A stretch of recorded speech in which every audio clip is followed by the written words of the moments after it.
What is going on with Bijan Robinson? Is Tony Pollard worse than James Conner rest of season? Is the tight end position like super deep, really great? Everyone is a great tight end all of a sudden? I'm not buying it, people. And did you know that as we sit here right now on November 6th, the Buffalo Bills are out of the playoffs? It is Beyond the Box Score. I am Adam Azer with Jacob Gibbs and Dan Schneier. We have advanced stats from Simple People. Good afternoon. It's afternoon. Good afternoon, Jacob and Dan. What's up? How's it going? I'm having a good day. How about you guys? Good. I'm doing well. Jacob, how about you?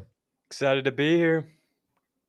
And you know what? Based on what I ate this morning, I have an Italian food tip for fake Italian Dan Schneier. Italian food tip. No, it's not. Can we clear this up? It's not fake Italian. It's wannabe Italian Dan Schneier. Whatever it is. Wannabe Italian Dan Schneier. I have an Italian food tip for you and for everyone else. Real quick, before we get into the games, I'm going to give you the playoff matchups. You pick a winner. We'll start in the NFC. Eagles with a bye. Lions hosting the Vikings. Lions. The slaughter. 49ers hosting the Cowboys. 49ers. They always crush the Cowboys. It's another slaughter. Saints hosting the Seahawks. Ugh. Yeah.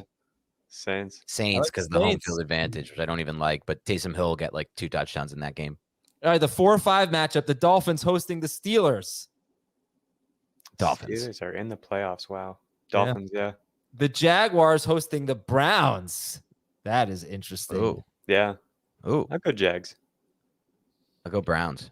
Yeah, I go Browns. No, well, it depends. If current Browns with Deshaun Watson, we're going to talk about him. We all watched Deshaun Watson, or Dan and I did. He looked horrible. So I'll take the Jags. And then your 2-7 matchup. I needed an upset. The poor Ravens get the Cincinnati Bengals right now. It won't stay that way, you'd have to figure. But Ravens hosting the Bengals. Wow. I'm still going Ravens at home. Yeah. But wow. I'm going Bengals. Bengals are the best team in the NFL. Whoa. I am picking them to win the Super Bowl. Whoa. I like it. Yes. I like the boldness of that. I mean, look, they're healthy. They're great. They have the best combination of offense and defense. They don't have the best offense. They don't have the best defense. They have the best combination of offense and defense. Yeah, I don't know, man. I'd have to give it to the Chiefs, the team with the best quarterback in the NFL and maybe the best defense in the NFL. I mean, like, he's okay, Mahomes, but yeah. All right, let's get to the game. The Bengals beat the Bills 24-18 en route to the Super Bowl. They had the ball for 36 minutes and 38 seconds. So the Bills just did not have a lot of possession here. Less than 24 minutes of possession. Gabe Davis with no catches on 2 targets. Jacob, what are your major takeaways fantasy-wise from this game? Yeah, the Gabe Davis usage was frustrating. Last week, they used him in line a lot more. A lot of short yardage stuff went to him as the first read a lot. And so I thought that might be a role change with Dawson Knox out of the picture and Kincaid less of a slot guy, using those kind of short targets. But right back to the same old in week 9, 10-yard average route depth, 18-yard average depth of target, no catches. So that's really frustrating to see because it was a good matchup for him. Also frustrating on the Bills side, James Cook had an amazing matchup. And it's like, Leonard Fournette is looming. This is like the spot, if we're ever going to get it from James Cook.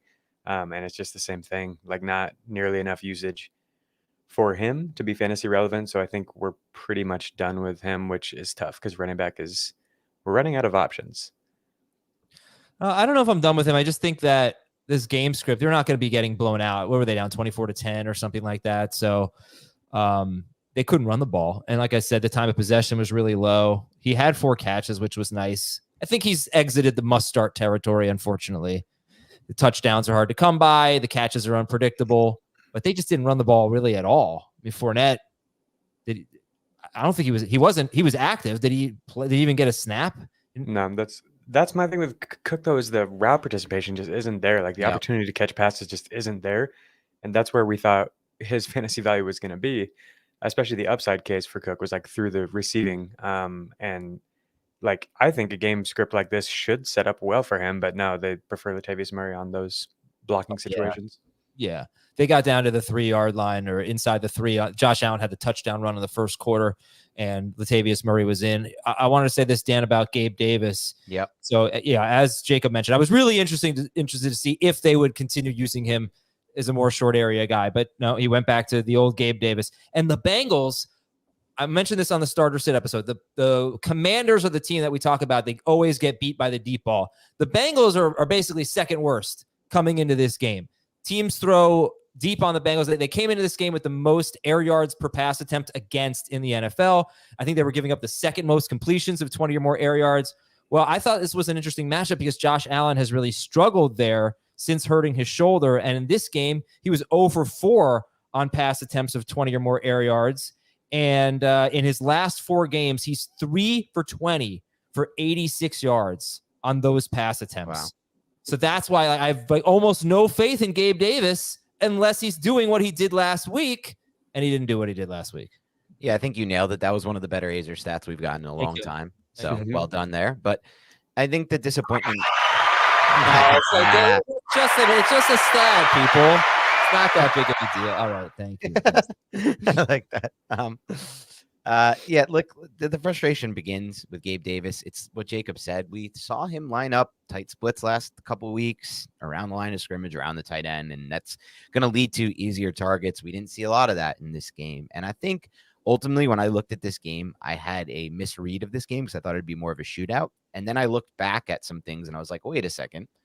Cincinnati had a really good game plan against Josh Allen last year in the playoffs, and I believe that they just have a good feel for how to take away what Josh Allen likes to do, and that impacted the whole game. But there is one positive to take out of this, and it's my boy. It's Dalton Kincaid, who was, I believe, 10 for 81 in this game. I love Dalton. Boy. I do too, yeah. 10 for 81 targets. Yeah. Been calling for him for weeks. They're finally getting him involved. Now, this game was a little bit more of what I had seen in the early Kincaid days, which is like too much of the around line of scrimmage stuff. I still think he can win intermediate, and they're not giving him the opportunity just yet. But there were a couple of routes where I saw him isolated one-on-one against a linebacker, and he had really good moves to beat that linebacker, really good releases off the line of scrimmage. And so he's somebody who's going to win constantly against whoever they throw at him, in my opinion, in man coverage. There's just not many people who can defend him, and he has a good quarterback. So I really like him rest of season. To me, he's in the top 5 mix at tight end, at least until Dawson Knox comes back. 98% route participation for Kincaid this week, which is by far the best. It was up from 85% last week. Yeah, he had basically the biggest play of the game too. Unfortunately, though, it was a fumble when they were driving, but a great game for him. Top 5 is a slam dunk, I think, right now for him. I would say tight end 3 for me until Knox is back, ahead of Laporta, but right there with Laporta. I mean, they're very similar right now. I'm not missing anybody. Am I? Kelsey, Andrews, Kincaid for me until Knox. And then what happens when Knox comes back? I just don't know. Obviously using different personnel groupings now, but he's playing so well. Can you really go back to, the old days with Knox? That's a conversation maybe for later when we talk tight ends. Jacob, what do we need to know about what the Bengals did yesterday with T. Higgins with a big game and Jamar Chase with a rare bad game? Yeah, I wouldn't worry about Chase. But yeah, for your T. Higgins fantasy manager, that was obviously exciting. They used him in the short intermediate area a little bit more than they had been. I don't have his first read data yet, but I would expect it's the highest data point that he's had all year. So that's really good because it's been a very disappointing season for T. Higgins. I think he might be the most disappointing fantasy player out there. And I think that maybe part of that had to do with injury. And then I think Burrow's injury early in the year affected things as well. But going into this game, he was one of the worst PFF graded wide receivers in the entire NFL. So it's really good to get some positive data points on T. Higgins. Yeah, he's an easy. Oh, sorry. Go ahead, Adam. Go. Yeah. I was going to say he's an I mean, it might be too late, but it might not be. I think he's a buy target right now. And you can call it a buy high, but I think there's just so many extenuating factors that led to his slow start. The ones Jacob brought up, the offense not being able to run a full playbook because Burrow wasn't healthy. And then Higgins, his injury himself. I thought he looked, just from the eye test, the healthiest he's looked by far this season. On the one slant that he almost took to the house in the red zone, he had a lot of juice on that. And the fact of the matter is this, they're going to always use extra attention to take away Jamar Chase. This is why T. Higgins was so consistent as a fantasy factor last year for large stretches of the season. And I think we could be reaching that exact, scenario again moving forward, outside of some games against the Ravens defense. Okay. Well done, T. Higgins. And Joe Mixon, you're just going to continue to start him. You'll deal with the yards per carry. He faced a struggling run defense and ran 14 times for 37 yards and a touchdown. He did have 5 catches, but looks like the same guy as he was last year. Sportsline is where to go to get the Beyond the Box Score article written by Jacob Gibbs, plus fantasy content from Dave, Jamie, and Heath. DFS, best lineups, gambling. It's all at sportsline.com. If you use the so we always give you the monthly code. What's your Gibbs, right? Promo code Gibbs. Promo code Gibbs, GIBBS, $1 for your first month. But now I'm seeing we got this annual plan, and you can get 60% off the annual plan with the promo code FOLLOW. Or if you're looking on YouTube, you can scan the QR code. Promo code is FOLLOW, 60% off the yearly plan for Sportsline. And if you're watching on YouTube, Jonathan Coachman, or Coach, is just like, he's got something up his sleeve. He's ready to take us all down. News and notes. Daniel Jones tore his ACL, so he is out for the season. And, I think I was reading, I love reading Dan's Twitter feed. It populates my Twitter feed. It's like all Dan. Yeah, I know a lot of people are thinking he won't be ready for week 1 based on Kyler Murray. Kyler Murray, though, is one of the slowest ACL rehabs and recoveries I can remember. Most quarterbacks, no matter when they get hurt, are ready by week 1, 2, 3, something like that. I mean, I did the research. This is why I was shocked that Kyler Murray wasn't ready earlier in the season, especially since he only had an ACL tear. I don't even think he had other damage. But I wouldn't count out Daniel Jones for week 1, but I also wouldn't count out that Daniel Jones has started his last game for the Giants. So we'll see. From an immediate perspective, I mean, Dan, you don't want to roster any Giants pass catchers, do you? Other than Waller in an IR spot. No, this is going to get really ugly. The Giants don't have any options here. They're going to have to probably go with Tommy DeVito the rest of the season. Matt Barkley is on their practice squad. Will probably get elevated to the roster. He's not NFL caliber arm talent. Neither is DeVito. Things will get better for this offense just because they'll have more continuity, but there's no solution. You don't just sign Carson Wentz and be like, hey, here's a playbook, learn it, and try to get on the same page with receivers and learn all the calls. And this is what we talked about earlier on this show or other shows, the mailbag, with why teams can't just trade for Kirk Cousins, because it doesn't work like that at the quarterback position. So this is the offense. I think everyone gets downgraded. I still think you play Barkley, but I think Barkley is more of a back-end RB2 who just volumes his way toward 8 to 12 points a week and maybe an occasional touchdown if they get lucky. But yeah, all the receivers are done. Darren Waller maybe in your IR spot, but that could be someone you don't count on either rest of season. All right, other big news. Dallas Goedert's going to miss some time. He might go on IR. He has a fractured forearm, I believe. Yep. And they have a bye this week, but if he goes on IR, the bye doesn't matter. It's 4 games, not 4 weeks. Their next 4 games. I mean, look at this schedule. They're not going to have. Is this really their schedule? Do I have this right? I just need to make sure, because I basically put every good team in football on their schedule. I have to make sure that there's no. Who is it? I'll tell you if it's right. Kansas City, Buffalo, San Francisco, Dallas. Yes. That's their next 4 games. It's rough. That's amazing. Oh, I love it. It's great. I think it's good news for Devontae Smith. I mean, yep, last year was such a target hog, but this is exactly when Devontae Smith turned his season around. Difference is AJ Brown is sucking up all the targets like he was not last year. But true. All right, KJ Osborne left in the second quarter. Christian Watson injury. Josh Downs, Cam Akers may have torn his Achilles. Still waiting on that one here. But do you guys consider Alexander? If Akers is out for the year, do you consider Madison a must-start running back? No.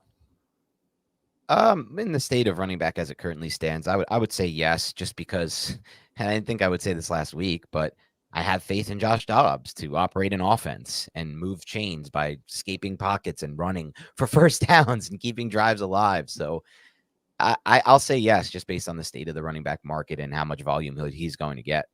Josh Dobbs second among all players in avoided tackles in week 9. It's unbelievable. The one he avoided in the red zone was one of the best avoids I've seen by a quarterback almost ever. Yeah, and Dobbs, I do think we have to really look into his deep ball issues, though, because he's not a good thrower of the football. That's for sure. Especially deep. It's so bad. No, I think he was 0 for 10 on pass attempts of 30 or more air yards. So if I'm a Jordan Addison fantasy manager, I'm pretty nervous about that. And I need to make a quick, immediate correction because I said it was one of the best escapes from a pocket ever. But obviously, it's not on the same tier of the Eli Manning Super Bowl 2007 escape with David Tyree throw. So let's make that clear. Hey, if anybody who listens to Dan's Giants podcast is listening now, he is very sorry. You can keep listening to Big Blue Panther. There were some other injuries, some other defensive injuries, but the biggest non-skill position injury is Jedrick Wills, the left tackle for the Browns, who was carted off. And that means if he's out for the year, and an air cast is typically a long injury, right? That means both of their tackles out for the year because they lost their right tackle in week 2, I think. And they were under pressure. Watson was under pressure a lot. Arizona had the 7th highest pressure rate in the NFL last week or yesterday, and they're usually terrible in that metric. Okay, let's take a break. When we come back, advanced stats from Jacob and a quick Italian food tip from me to wannabe Italian Dan Schneier. We'll be right back. Friday, honor those who have served. On a special night at the Naval Academy. With some hoops for the heroes. Don't miss the Veterans Classic on CBS Sports Network. You like chicken parm, Dan? Love chicken parm. Jacob, chicken parm? Who doesn't like chicken parm? Yeah, that's a great question. Who does not like chicken parm? Maybe you guys are already in on this, but last year, I don't remember what the event was. Like, I don't know, some family event. I got this meal. Chicken parm with vodka sauce. Oh, vodka sauce. Vodka chicken parm. Yes, Adam, this is unreal. It's your first time ever having vodka chicken parm? Second time. I had it last night. I ordered. Only 3% of the country this is even offered. Like What's you that? don't go like do you think you're gonna find a vodka chicken parm in Florida? Maybe Florida. Of You think you're gonna course. find it in other parts of the South and the Midwest? I don't. I know I don't. Oh my gosh, jeez. This is gonna kill me. The food snob is out, folks. Oh, I'm back, baby. Oh, here he is. Jacob, You you ever ever had had a vodka chicken parm sub, Adam? It's even better. That's what I had last night, for lunch actually. Jacob, and lunch today. Did you ever have that, Jacob? Yeah, I actually made it last week. Weirdly No enough. way. That's weird. Now, Jacob, let me ask you, as a wannabe Italian, let me confirm a couple things as far as your chicken parm skills go. Do you do what you have to do, which is pound the chicken so it's thin chicken before you bread it and before you egg and bread it?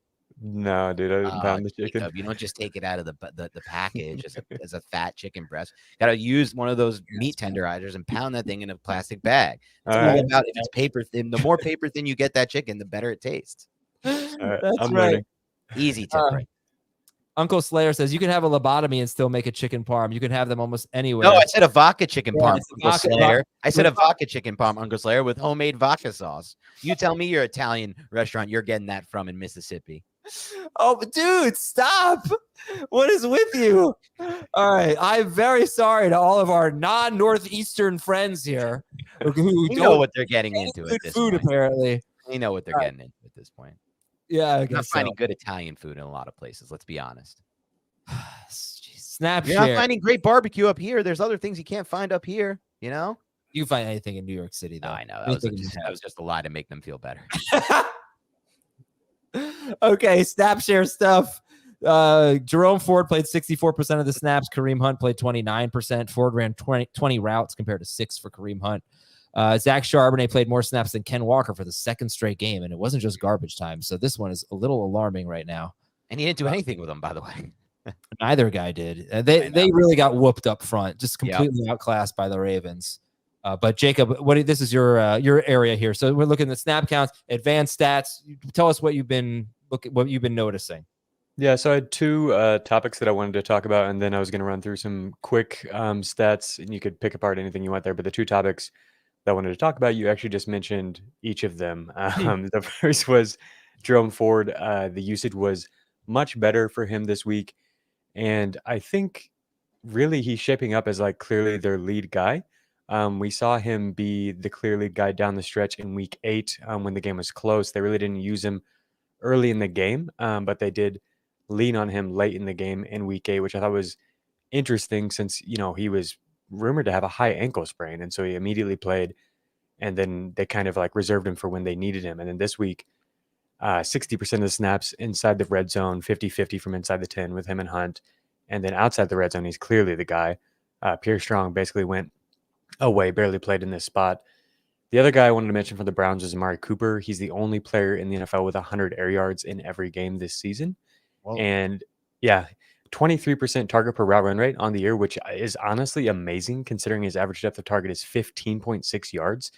To be targeted at such a high rate on such a deep route tree is really wild. Also wild is his 2.26 yard per route run rate, given the quarterback play that he's had to contend with in Cleveland. So you guys both watched Cleveland. I would never. So and so I wanted to throw it to you. What do you like? The quarterback play has been terrible, obviously, but do we think it's going to get any better? Yeah, I'll let Dan answer that. Let me just give a few statistics here. Sure. Deshaun Watson, I'm not gonna count the game where he threw, I think, 5 passes and re-injured himself. But Amari Cooper has 89 or more yards in 3 of 4 games with Deshaun Watson. So he seems like an easy start.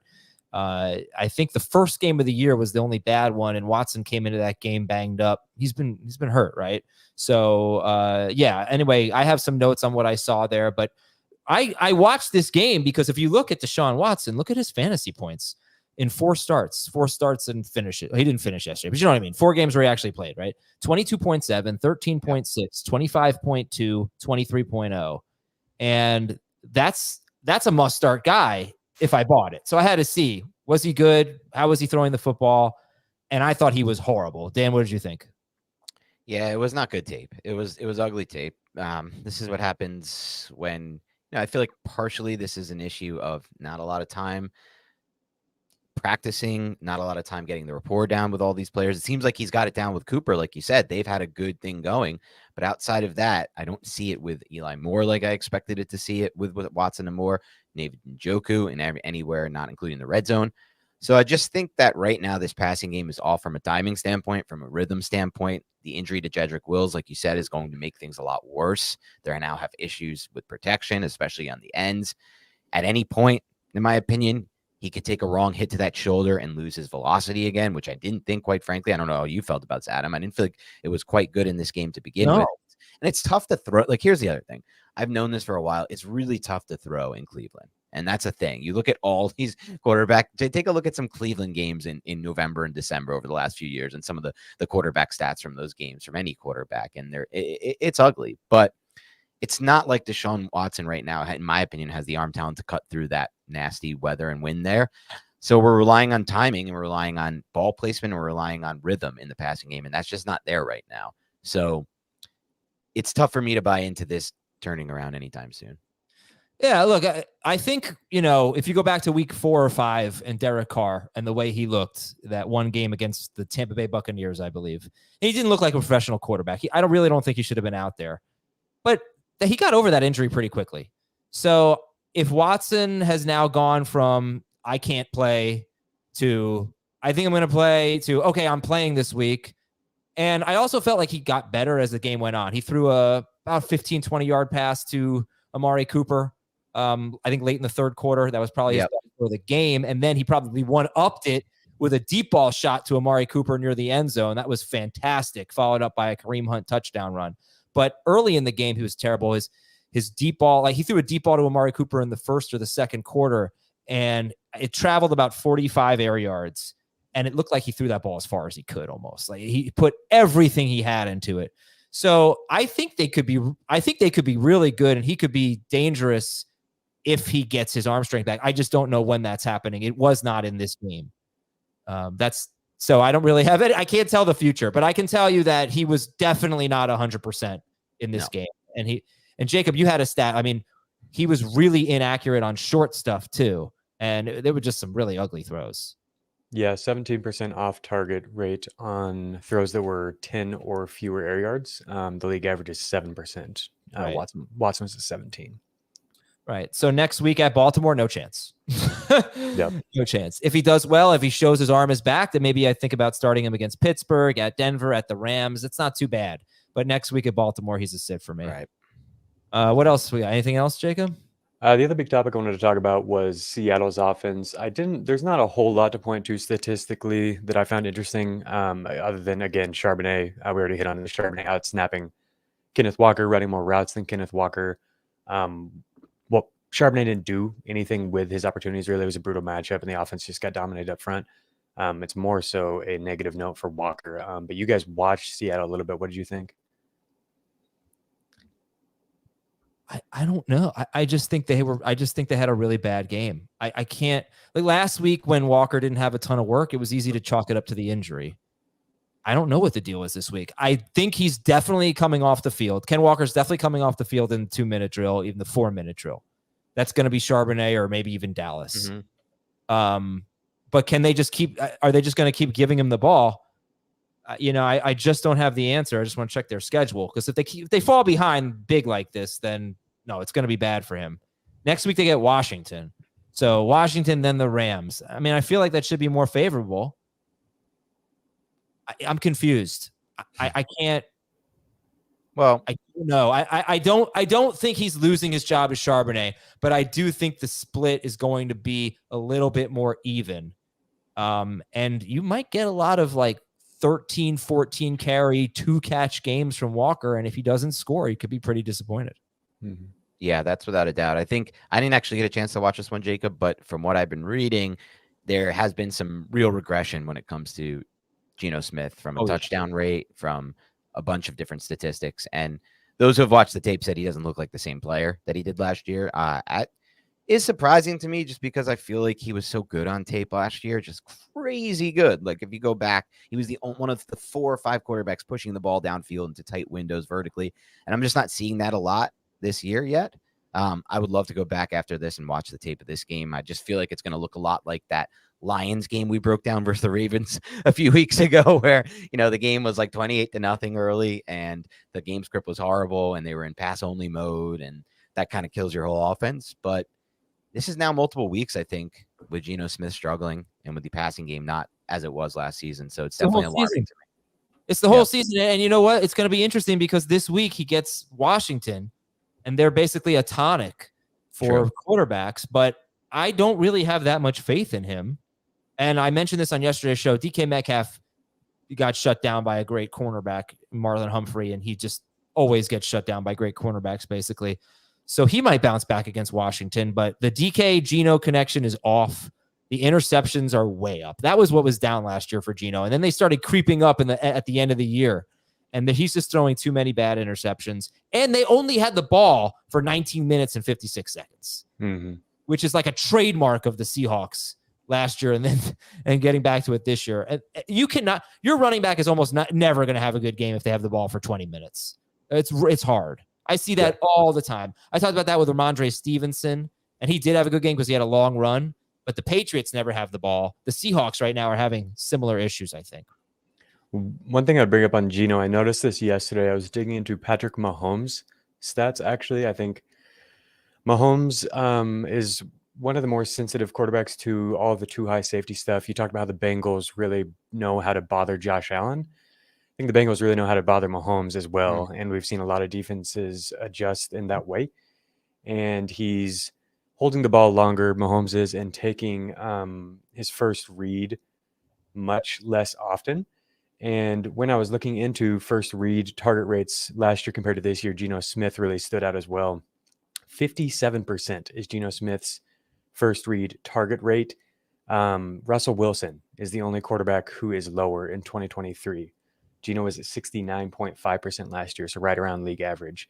So I think there's some lack of trust in the offense. I think, he's just not very comfortable out there. And it's pretty tough right now for Seattle. And it could also be that his first reads are just not getting open at the same rate. I think, Adam, you had a note about DK Metcalf not winning one-on-one in this matchup. I haven't studied them extensively this year, but DK Metcalf's battled injuries all year. He may not be winning the same way he was winning outside. I mean, a big part of any kind of passing offense is, do you have an X receiver who can win outside on the boundary consistently against man coverage? Because that opens up the rest of your offense, and it allows and forces the opposing defense to allocate more resources, such as cloud coverage, rolling a safety over the top, and taking them away from other areas of the field. If that's not happening and he's not winning those one-on-one routes, then it makes it really difficult, in my opinion, to keep the passing game on schedule. Just some good news here. Jedrick Wills, left tackle for the Browns. He's going on IR, but he has an MCL sprain and is expected to return this season. That is good news. So that's avoiding worst-case scenario there. Anything else, Jacob? Yeah, I'm just going to run through some quick notes. So Trey McBride, we talked about extensively last week. The role shrunk a little bit this week. Obviously, the entire offensive production shrunk. It was pretty insane. That was 58 yards, I think. 58 offensive yards on 48 plays for the Cardinals. Oh, my God. Obviously, it's tough to produce within that framework. But what stood out to me was his route participation was down to 63% after being at 88% last week. I don't know what that is. Maybe it was just because it was such a crap shoot out there that they just were letting him chill. Maybe he got banged up. I don't know. But he just didn't play as much. And so he's going to need to get that up if he's going to be relevant for fantasy. So that's something to monitor over the upcoming weeks. Keaton Mitchell, I think, is going to be a popular ad this week. He only played 13 offensive snaps, 9 rush attempts and 13 offensive snaps. He did lead the entire NFL in avoided tackles with 8 on 9 attempts. So that's obviously fun. But I don't know if he's somebody who's actually going to play. Do you think he just played his way into the role? You watched him, right, Dan? Say that again. You have to repeat that. I got something from work. I'm sorry. Apologize. I got a Slack message. Do you think Keaton Mitchell just played his way into a bigger role? I feel like they trust Gus, I feel like they trust the guys that they have. Okay. Yeah, So he only played in garbage time. No, Keaton Mitchell? No. He didn't only play in garbage time. Hill only played in garbage, but mostly played in garbage time. Keaton Mitchell played before that. Yeah, Okay, he had a carry early in the second quarter that I charted. He had a few, but here's the thing, and I did a full evaluation of Keaton Mitchell on film, and I got to be honest, guys, I was incredibly impressed with what I saw on tape from Keaton Mitchell. It's not just, he is fast, but it's not just the speed, which I was impressed with. It's the body control and the body positioning. So he had a one run early in the game where he just maintained so much balance through contact, and he just shows the ability. This is an inside zone play. And I put this on Twitter. If anybody wants to see the clip of it, we can't put it up here, but he gets skinny through a crease even after the left tackle blows his block immediately.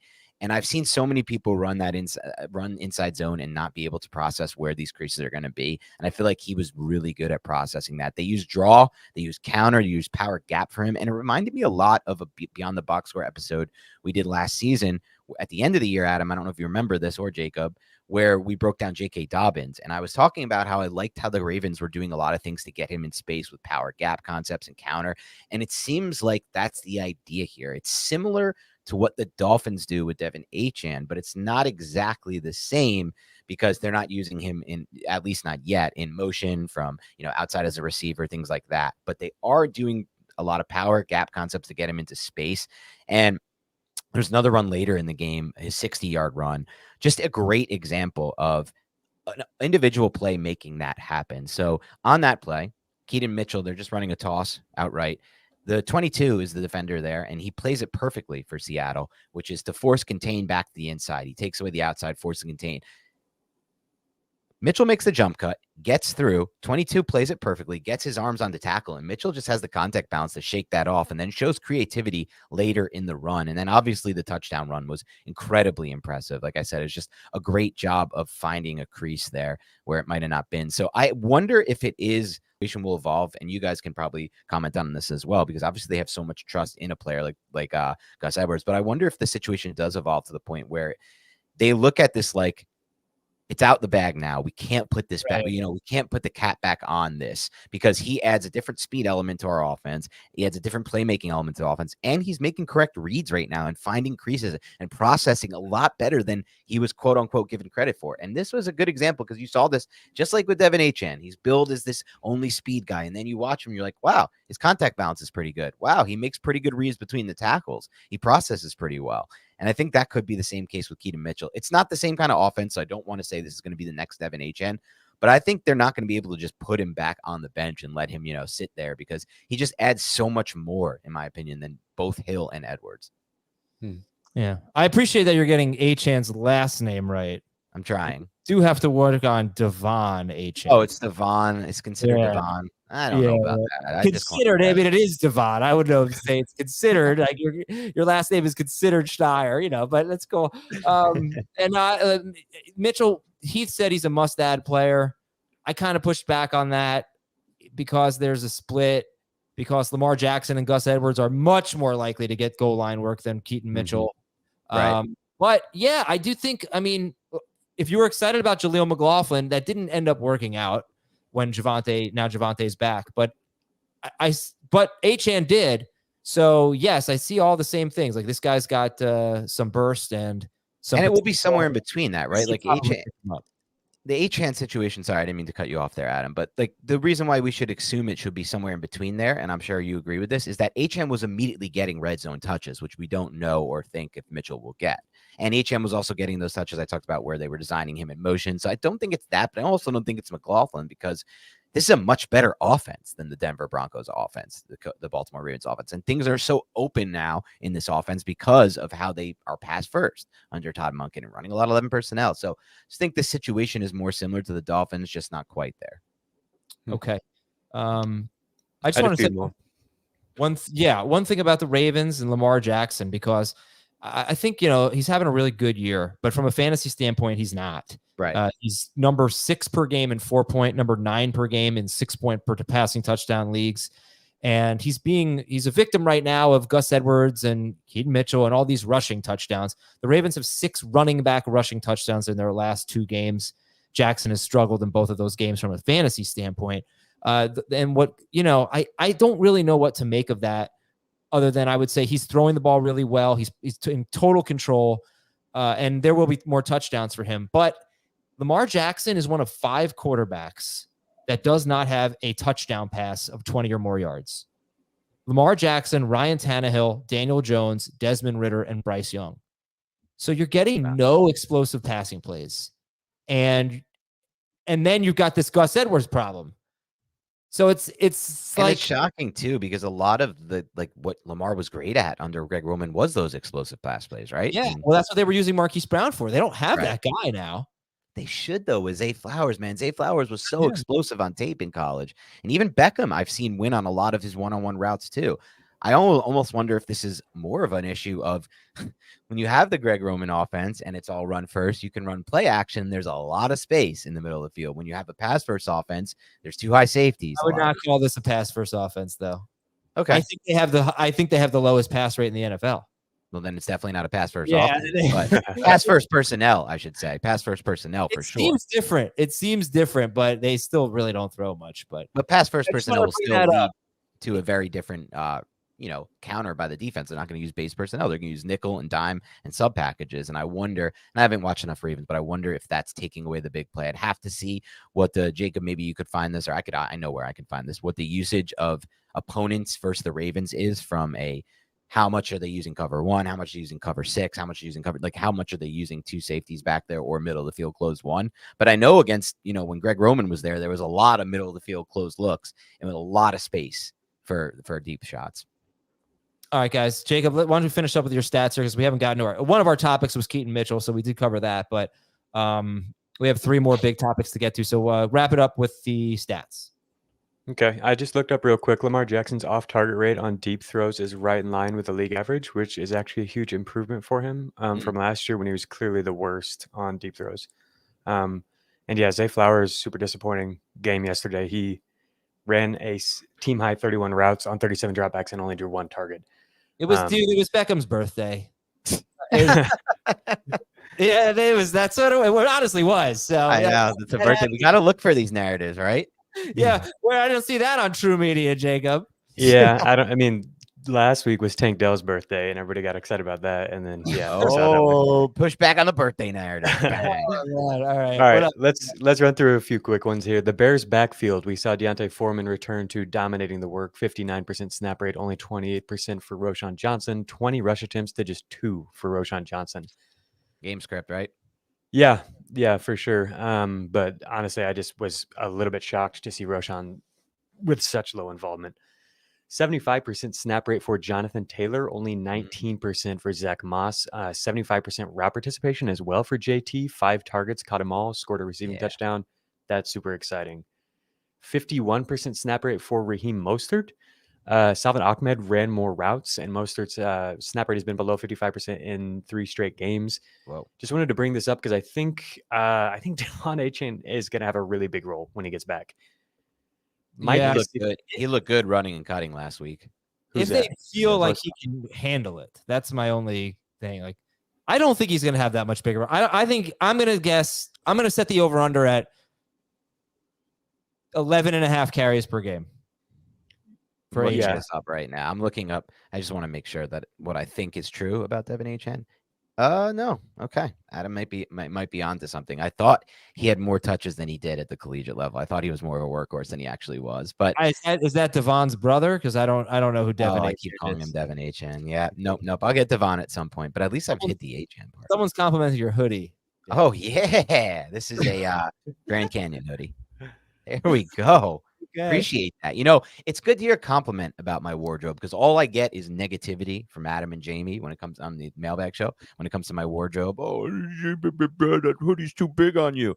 This is a nice looking hoodie. Thank you, Captain Spock. I appreciate that. I need all the compliments I can get on a dark day like today. The Giants are 2-7. Their team is collapsing in front of itself, just like 2021, just like 2017. It's impossible to watch this team. It's impossible to root for this team. So thank you. At least I can go to sleep tonight knowing I wore a nice hoodie and people liked it. Also, this Uncle Slayer says Grand Canyon is chicken parm. All right, Jacob, I'm sorry to keep cutting you off. Go ahead.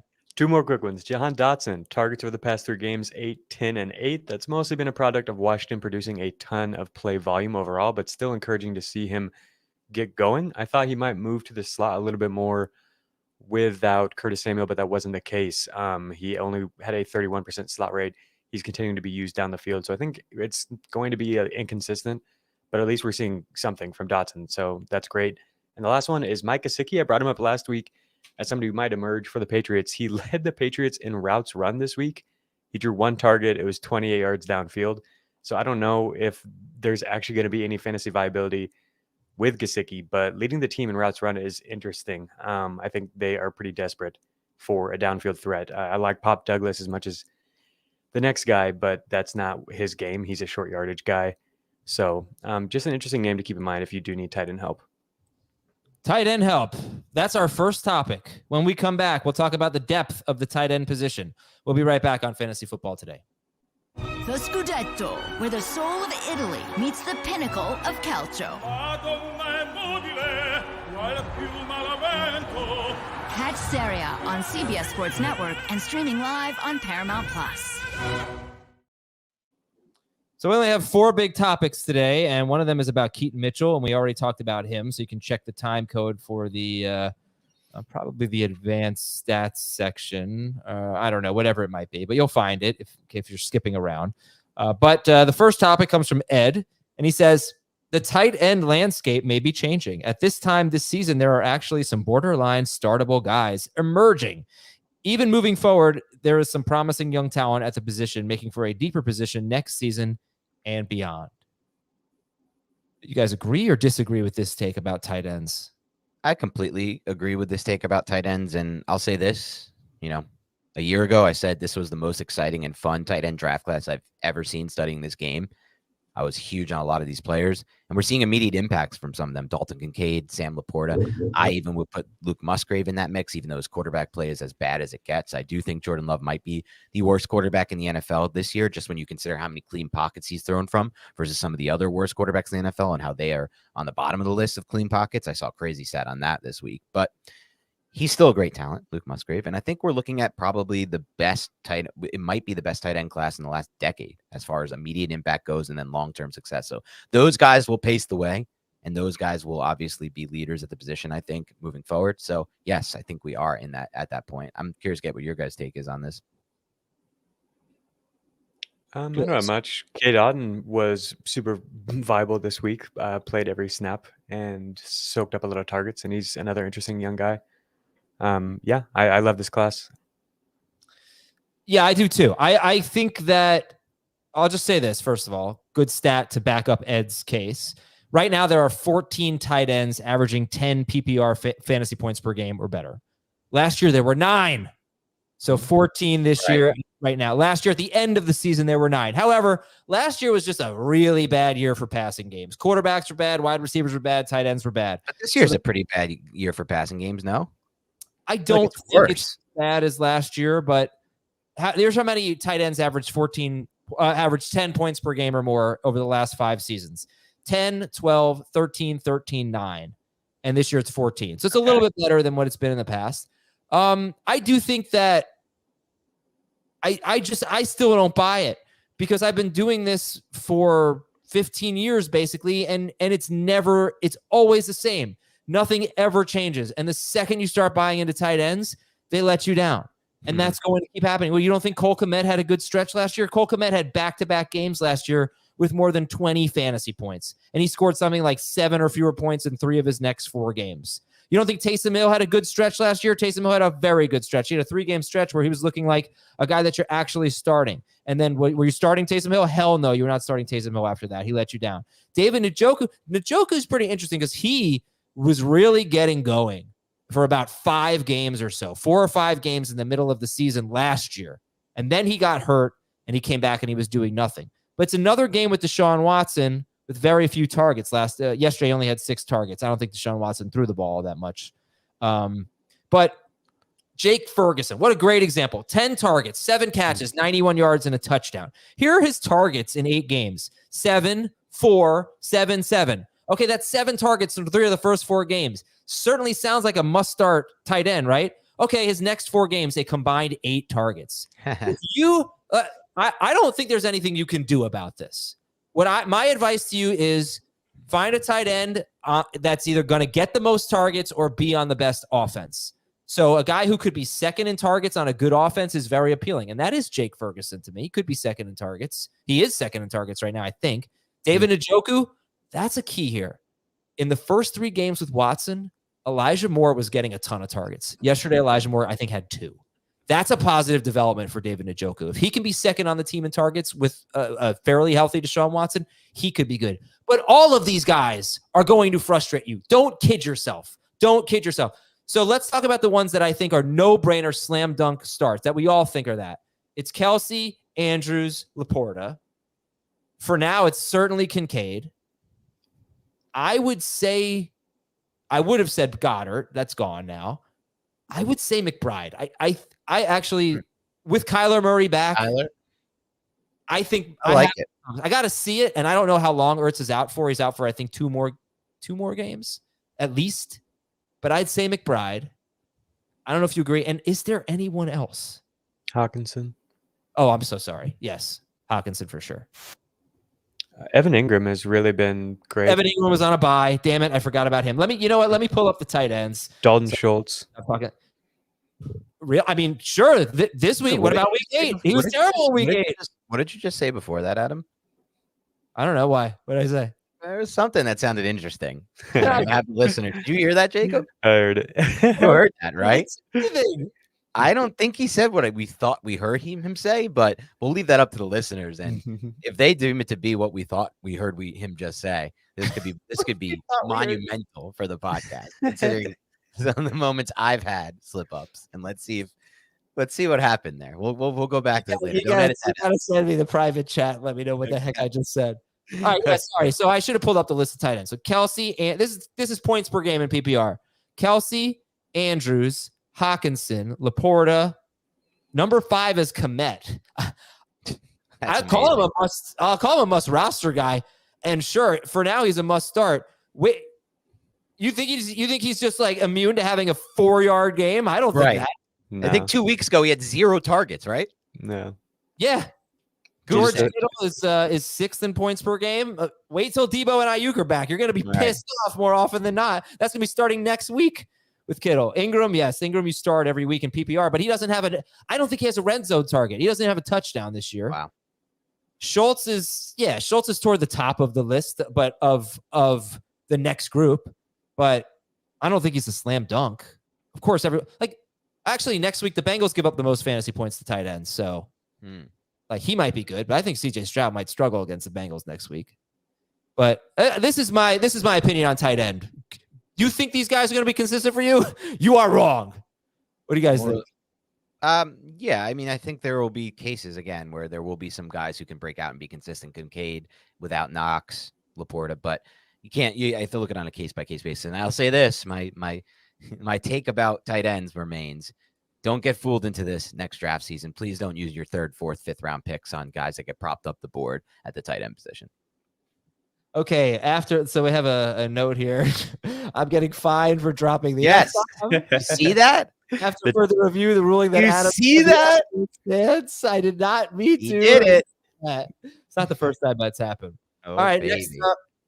next up, topic number 2.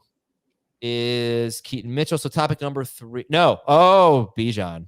That's from Miles McDonald and many other concerned fantasy managers. Jacob, I'll let you go first. What to do with Bijan Robinson? I'm stealing an answer from my guy, Pat Fitzmaurice. I love Pat. You got to follow him if you don't. He's very funny and an incredibly accurate ranker. What are you doing with Bijan moving forward? Same thing I've been doing all year, starting him and directing a string of expletives at Arthur Smith every week. I don't know. I don't know what we can do. Like, his role is shrinking. They don't use him in the red zone. The red zone stuff's absolutely crazy because he had so much success for them early in the season in the red zone as a receiver, a running back, or a decoy. And now they're running end arounds to Jonnu Smith in the red zone. I think Matt Waldman, who we've had on the podcast a bunch for the Dynasty Show, did a great breakdown on Twitter. You guys can find it. His Twitter is Matt Waldman, of how just unbelievably you watch the breakdown yourself. You'll get just as frustrated as I was with Arthur Smith after watching it. And, Arthur Smith is Arthur Smith. He's going to do his thing. But not having Bijan in every red zone snap, to me, has no logical sense behind it. And I won't come around to the other side of that argument, no matter what Arthur Smith or anyone tells me. And it's frustrating for fantasy owners. For fantasy managers, I don't exactly know. I can tell you one thing because I watched all of his rushing attempts, if you guys want to hear about that. I think one of the biggest issues is that we have from last year to this year is, and I haven't looked into the impact of or the exact reason why. Maybe you guys have. There's been injuries I don't know about. This run blocking is just nowhere near what it was last year. They were there was weekly teach tape in the run game last year from the Falcons. Interesting concepts in the run game that Arthur Smith was running that made him diverse and unique versus the rest of the NFL. Now we're just seeing a lot of the same type of run concepts, but not working and not getting any push up front and being, But Dan, he's averaging 5 yards per carry. Tyler Algier is averaging 3.2 yards per carry. He doesn't even need good run blocking. The guy has not disappointed. It hasn't been him who's disappointed. It's not like a Tony Pollard situation where he's got this great role. It's just the role. I saw this tweet from Bill Barnwell, and he making fun of Arthur Smith. He says, there's a reason why the Falcons didn't give Bijan Robinson a touch on those 3 go plays, but you wouldn't understand it. Too complicated. Got to be in the room to understand why the Jonnu Smith jet sweep is the right idea. Every time, like when I log on to Twitter, it's either a Dan Schneier tweet about the Giants, which I love. And there's a reason because I click on them, so they stay populated, or it's 50 fantasy people ripping Arthur Smith. Yeah. And there's nothing you do. I will say that, what he was being saved by earlier was the receiving stuff. Sure. And he's got 2 catches on 9 targets in 2 games with Taylor Huntley, and they don't look really in sync right now. I looked at those targets. Some of them were throwaways, but they're not really connecting. Sure. So they got to get him in space more. If I told you that the Atlanta Falcons are averaging the 6th most plays per game in the NFL, and they lead the NFL in running back carries, you would think Bijan Robinson might be like the number 1 player in fantasy, but it's not even close. It's so frustrating.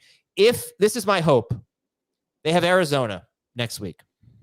Arizona is terrible against the run, and going into this week, at least, they saw the most running back carries in football. This is an opportunity for him and Algier to have 15 or more carries and for Bijan to have 80 yards and a touchdown. And maybe they go into their bye week after that and they come out of it and they say, it's time. We're unleashing Bijan Robinson. Because Arthur Smith, I hope they freaking lose to the Cardinals. I hope they get blown out. Well, then it wouldn't help Bijan.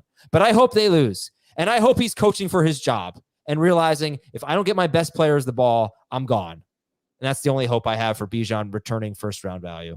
And I just want to clarify one thing earlier. When I was talking about how the run concepts and the run blocking wasn't what it was last year, and there were so many good examples of it last year, it's not a knock on Bijan. Bijan's been making the most of what's there. But last year, there were so many open opportunities for Tyler Algier, who doesn't really have the same kind of level of athleticism, burst, or anything that Bijan Robinson has. And those opportunities I'm just not seeing when I watch Atlanta Falcons run game this year. I'm just not seeing those open holes, the yards created before contact. Dude, Tyler Algier is averaging 0.3 yards before contact per rush. Right. Yeah. Bijan's averaging 1.7. Yeah, it's 0.3. It's ridiculous. And last year, Algier was at 1.35. 0.3 is unbelievable.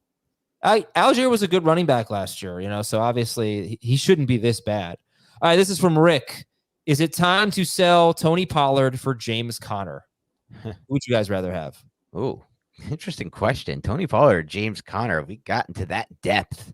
Conner comes back. Kyler Murray will be there. They can actually block a little bit in the interior. I still think I'm taking Pollard. Yeah, it depends on what you think the Arizona offense is going to be like. They were pretty functional when Connor was healthy and was operating as the offensive centerpiece. I don't seem to have as much faith in Kyler Murray as everybody else does. Yeah. I don't know. I don't feel like he's ever been an above average or even average NFL passer. And I worry that the rushing mobility won't be there in the way that it has been in the past. So, like, I don't know. Is that much better than Josh Dobbs? Oh, I don't know if I Well, agree Dobbs with him. didn't throw to Pollard. I think Pollard to Conner. Statistically, you're right about that, Jacob. But part of that is because, like, if you look at the numbers, I'm sure like that will back up that statement. And I'm not saying that makes it wrong, Jacob, because ultimately it comes down to what you produce. But I think a lot of that was because of the offense he played in. And it was that was among the worst coordinated and designed offenses I've almost ever seen. That's true. And some of his throws have been just outstanding, next level, elite level arm talent throws. I'm trying to remember some of them. That whole shot he took like down the right sideline, 40 yards down the field to win a game a couple years ago or last year. And it's just been plays. I still think his arm talent is phenomenal, Kyler Murray. It's just a matter of can he find consistency and get into rhythm in the passing game. He wasn't able to with the last system, but I still have some hope. Like I could never compare him to Josh Dobbs personally. I don't think they're even on the same level from an arm talent standpoint, but maybe you're still right because maybe they both just can't produce and keep the passing game in rhythm. That I don't know. That could be the Yeah, case. and I just think Dobbs is way better as a processor from what I've seen. So yeah, when it comes to these two players, they're really interesting to compare because James Conner has been at the very top of the running backs when it comes to advanced analytics. He's really been incredible this year. He's fourth in avoided tackle rate among qualified guys. Tony Pollard ranks 44th of 45. Kareem Hunt is the only one who has a lower rate. Explosive rushes, 6.7 for Pollard, ranks 43rd. 6.7% of his rushes have gone for 10 or more yards. James Conner is at 14.7. So, like, this is just bizarro world where these two have flipped. In the past, Conner's not been some explosive back, but he really has been this year. So, if he comes back and is healthy and the offense is better, I think it's definitely possible that he could outproduce Pollard. The situation in Dallas is so much better, though. I think I would take Pollard. I would take Pollard because I think he's safer. There are a lot of unknowns with James Conner, especially Kyler Murray. But the difference between Murray and Dobbs, I think, is Dobbs threw five. Conner had 5 catches in week 1, I think, and then he had something like 3 the rest of the year with Dobbs. So Dobbs just wasn't throwing to running backs. Kyler does. Yeah. And it's been a very the lead running back for Arizona in the Kyler Murray era has been a really valuable player. James Conner was the number 9 running back per game last year. And that was with him leaving 2 games early, I believe. And in 2021, he was the number 9 running back per game. This year, if you remove the game he left with an injury where he scored 4.6 fantasy points per game, he was number 13 in non-PPR and number 18 in PPR, which, by the way, is better than Tony Pollard. I would say that if you told me Kyler was going to be pretty much what he has always been and Conner was going to stay healthy, I would actually take Conner over Kyler Murray. But too much uncertainty for me, I think. So I'll take over Kyler Murray. I'm sorry, over Tony Pollard. So I'll take Pollard to play it safe. To the point you made about Dobbs not throwing to the running backs as much, 14.5% target per route run rate for James Conner would be a career low. That's what he's at this year. But when he's had Kyler on the field last year, it was at 19%. And so if my speculation is correct that Kyler might not run as much, then we might see that rate rise even more. And Conner's always been pretty productive on a per target basis. So that's exciting. I'm excited to get him back. I think he has oh yeah, great. He has Cleveland. No, they just played Cleveland. I'm sorry. He's Atlanta this week without Grady Jarrett. So we'll see how good their run defense is. Atlanta is 6th best against running backs, but again, they only played 1 game without their starting defensive tackle, and that was against Minnesota, who can't really run the ball. Well, that's it for Beyond the Box Score. Get yourself a chicken parm with vodka sauce. If you can't find it, Jacob will mail you some.